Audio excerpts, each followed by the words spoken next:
এখন বিটের হালুয়া তৈরি করব। এর জন্য আমি তিনটা বিট সুন্দর করে ধুয়ে নিচ্ছি। নিয়ে চোচা চুলে ছোট ছোট পিস করে কেটে নেব। কেটে ব্লেন্ডার করে একটা পেস্ট তৈরি করব। পেস্ট তৈরি করে এটা প্যানের মধ্যে একটু ঘি দিয়ে এলাচ দিয়ে পেস্টটা এখন দুধের সঙ্গে জাল দেব। জাল দিয়ে শুকিয়ে ফেলে একদম শুকনা করে ফেলব। যখন প্যান থেকে একদম ছেড়ে ছেড়ে আসবে তখন আমার হালুয়াটা কমপ্লিট হয়ে যাবে। এর মধ্যে আমি সামান্য একটু চিনি দেব। চিনি দিয়ে জাল করে শুকায়ে নেব। শুকানোর পরে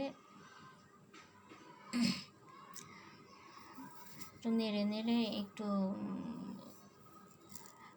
শক্ত শক্ত করে আমি নামিয়ে ফেলব। হয়ে গেল আমার বিটের হালুয়া। অনেক টেস্টি এবং সুস্বাদু এবং স্বাস্থ্যকর একটা খাবার।